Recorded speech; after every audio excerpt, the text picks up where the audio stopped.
दोस्तों, स्वागत है आप सभी का YouTube के एक और वीडियो लेक्चर में।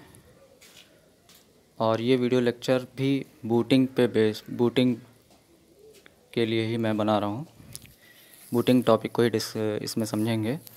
और जैसा कि लास्ट वीडियो लेक्चर में हम लोगों ने बूटिंग को समझा था कि बूटिंग एक पूरी प्रक्रिया है जिससे कंप्यूटर अपने आप को वर्क करने के लिए रेडी करता है। और इसमें सबसे बड़ा जो इवेंट होता है वो ऑपरेटिंग सिस्टम हार्ड डिस्क से रैम के ऊपर लोड होता है और फिर हम कोई वर्क कंप्यूटर पे करना चालू करते हैं।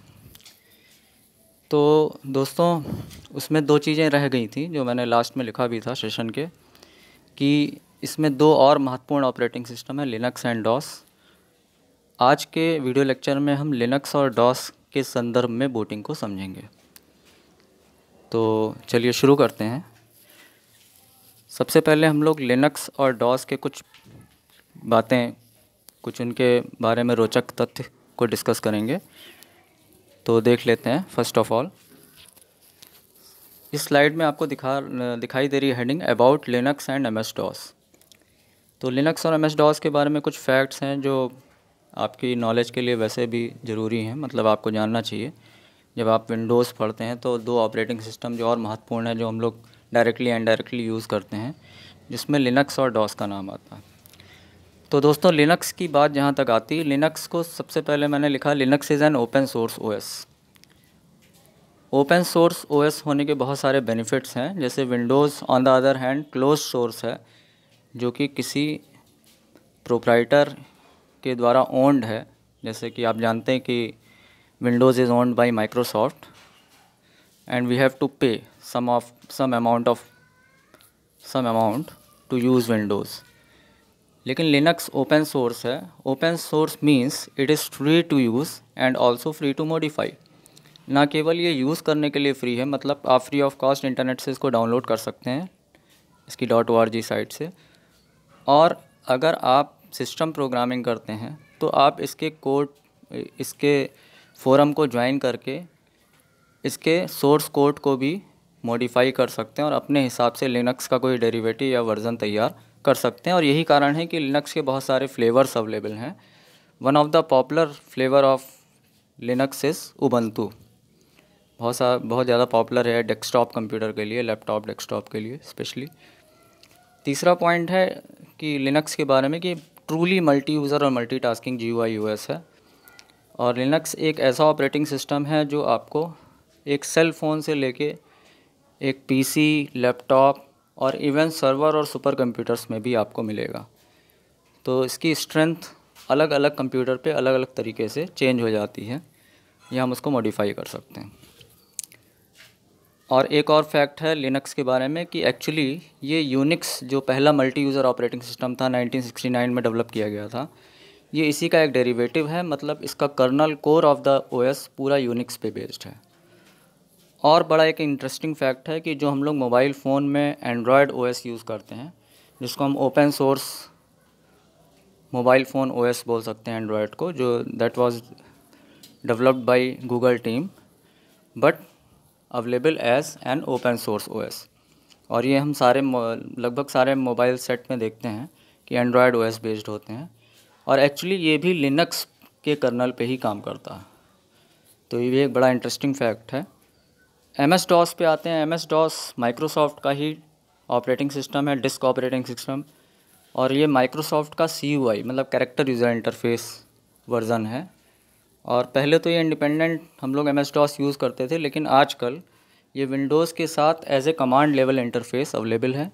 विंडोज़ के ऊपर जब हमें कमांड लेवल पे वर्क करना होता है तो कमांड मोड में कमांड प्रॉम्प्ट पे जाकर हम DOS के थ्रू बहुत सारे वर्क कर सकते हैं। ये सिंगल यूज़र है, सिंगल टास्किंग है और लाइट वेट है। लाइट वेट का मतलब इसमें बहुत कम सिस्टम फाइल्स हैं, 4-5 सिस्टम फाइल से मिलकर बना हुआ DOS। और इसको हम मेमोरी में मिनिमम या हार्डवेयर की मिनिमम रिक्वायरमेंट के साथ इसको लोड कर सकते हैं। और यही कारण है कि कभी कभी कंप्यूटर में जब कुछ ख़राबी आती है तो हम डेटा को रिकवर करने के लिए DOS मोड में चले जाते हैं, क्योंकि DOS मोड में बहुत सारे ज़्यादा हार्डवेयर रिक्वायरमेंट की ज़रूरत नहीं होती है, तो ये आसानी से मेमोरी पे लोड हो जाता है। और फिर हम आसानी से अपना डेटा रिकवर कर पाते हैं। खैर, अब हम आते हैं अपने मेन टॉपिक पे, बूटिंग। तो बूटिंग यहाँ पे मैंने बताया कि हमें लिनक्स और एम एस डॉस दो तरीके से पढ़नी है। तो पहले आते हैं लिनक्स, बूटिंग ऑफ लिनक्स। तो बूटिंग स्टेप्स ऑफ लिनक्स में अगर हम देखें तो लगभग ये विंडोज़ से ही मिलती जुलती है, और इसमें 6 डिस्टिंक्ट स्टेप्स आपको दिखाई दे रहे हैं। मैं जूम कर देता हूँ। स्टेप्स के नाम हैं बायोस, MBR मतलब मास्टर बूट रिकॉर्ड, ग्रब जो लिनक्स का एक लोडर है, बूट लोडर है, कर्नल, इनिट और रन लेवल। बायोस का काम सेम है, जैसे कि हम लोग जो 6 हाई लेवल स्टेजेज हैं लिनक्स की बूटिंग में, उसमें बायोस पहला स्टेप है। बायोस सेम है, रोम का पार्ट है, इनिशियल फर्मवेयर है, इसमें बहुत सारे इनिशियल बूटिंग इंस्ट्रक्शन लिखे होते हैं, और इसका फुल फॉर्म होता है बेसिक इनपुट आउटपुट सिस्टम, और ये एक्चुअली MBR को एग्जीक्यूट करता है। MBR आपको मालूम है, किसी भी बूटेबल डिस्क के फर्स्ट सेक्टर पे, बूट सेक्टर जिसको हम बोलते हैं, उस पर MBR होता है, और MBR में दूसरी रिलेटेड बूटिंग इन्फॉर्मेशन होती है कि ऑपरेटिंग सिस्टम एक्चुअली मेमोरी के किस एक्टिव पार्टीशन पे है। तो सेकंड स्टेप पे आते हैं, MBR मास्टर बूट रिकॉर्ड।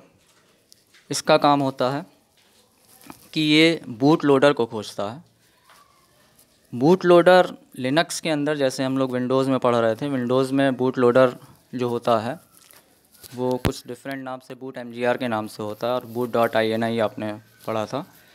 तो यहाँ पे जो बूट लोडर है वो ग्रब है। ग्रब का फुल फॉर्म है ग्रैंड यूनिफाइड बूट लोडर। अगर हमारे पास एक से ज़्यादा OS की इमेजेस हैं, मल्टी बूट है, OS है, डुअल बूट है, तो ग्रब हमें एक मेनू ऑफ़र करता है जिसमें से हम एक ऑपरेटिंग सिस्टम को सेलेक्ट करके और बूटिंग को आगे कंटिन्यू करते हैं। तो ग्रब का क्या काम है, ग्रब प्राइमरी पार्टीशन को खोजेगा, और मेनली जो कोर ऑफ द OS है, जिसको हम कर्नल कहते हैं, उस फाइल को मेमोरी में लोड करने में मदद करेगा। तो नेक्स्ट स्टेप वही है, kernel, core of the OS, ये मेमोरी पे लोड होता है, और लोड होने के बाद लिनक्स का पूरा एक इमेज रैम पे बन जाती है, और फिर एक तरीके से ऑपरेटिंग सिस्टम मेमोरी पे आ जाता है और सारे हार्डवेयर को कॉन्फ़िगर करता है। फिर इसमें लास्ट के दो स्टेप हैं, इनिट और रन लेवल। इसमें हम बहुत सारी चीज़ें डिसाइड करते हैं, जैसे एक तो कि हम किस प्रोफाइल से, किस यूज़र प्रोफाइल से लॉगिन कर रहे हैं, उसके अकॉर्डिंग सारी सेटिंग्स इनिट में तय होती हैं, और हमें लिनक्स को किस प्रकार से स्टार्ट करना है, as a single user mode में ऑन करना है या as a multi user mode में ऑन करना है, ये सारी चीज़ें इनिट में और रन लेवल में डिसाइड होती हैं। रन लेवल पे हम बहुत सारे स्टार्टअप प्रोग्राम्स को भी दे सकते हैं कि जो हम चाहते हैं कि हर बार कंप्यूटर बूट हो तो वो प्रोग्राम ऑटोमेटिकली ओपन हो जाए। तो that's all about Linux, steps of Linux booting. अब आते हैं हम लोग नेक्स्ट पार्ट पे, जो कि है MS DOS। तो MS DOS की बूटिंग में केवल 5 फाइलें इन्वॉल्व हैं, जिनके नाम मैं ले रहा हूँ: MS-DOS.sys, IO.sys, command.com, config.sys, autoexec.bat। तो इसमें से ऊपर की जो 3 फाइलें हैं, ये सबसे पहले मेमोरी पे लोड होती हैं। MS-DOS.sys को हम कर्नल ऑफ द DOS भी कह सकते हैं। तो MS-DOS.sys, IO.sys input output system file, command.com जिसमें DOS की सारी इंटरनल कमांड्स होती हैं, config.sys जिसमें कॉन्फ़िगरेशन सेटिंग्स लिखी होती हैं, और लास्ट में autoexec.bat बैच फाइल होती है, एग्जीक्यूटेबल फाइल होती है जो ऑटोमेटिकली एग्जीक्यूट होती है। तो इसको हम बोलते हैं ऑटो एग्जीक्यूटेबल बैच फाइल, और ये बहुत सारे ऐसे प्रोग्राम को एग्जीक्यूट कराती है, या हम इसके अंदर एंट्री कर सकते हैं जिससे कि वो चीज़ें हमें DOS ऑन होने के बाद ऑटोमेटिकली वो ऑन हो जाए। तो ये बहुत छोटा सा पार्ट था MS DOS की बूटिंग का। हालांकि लिनक्स और विंडोज़ को हम फुल फ्लेज OS मान सकते हैं, और DOS को हम एक छोटा सा OS मान सकते हैं जो हमें इमरजेंसी कंडीशंस में यूज़ में आता है, जब हम हार्डवेयर से रिलेटेड वर्क कर रहे होते हैं। हार्डवेयर इंजीनियर्स, नेटवर्क इंजीनियर्स, वो लोग CUI मोड में MS DOS का यूज़ करते हैं ज़्यादातर। तो यहाँ पे हम इस सेशन को कंक्लूड करते हैं, जो कि दूसरे सेशन का एक सब पार्ट था, मतलब दूसरे लेक्चर का एक सब पार्ट था, इसीलिए मैंने लेक्चर 2.1 लिखा हुआ है। और अब इस सेशन को कंक्लूड करते हैं, छोटा सा सेशन था। तो इस सेशन में आगे देखते हैं एंड ऑफ सेशन में क्या चीज़ें हम लोग डिस्कस करेंगे।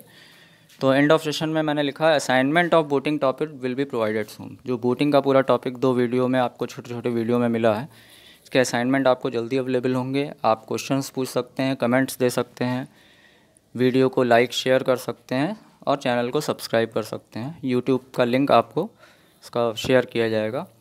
और आने वाले नेक्स्ट वीडियो में हमारा टॉपिक होगा यूपीएस, जो कि बड़ा इम्पॉर्टेंट है आईसीटी में।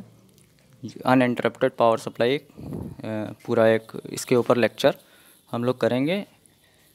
तो इस सेशन में हम लोगों ने दोस्तों लिनक्स और डॉस की बूटिंग को समझा बहुत शॉर्ट से वीडियो में। तो फिर मिलते हैं नेक्स्ट वीडियो में। Thank you very much.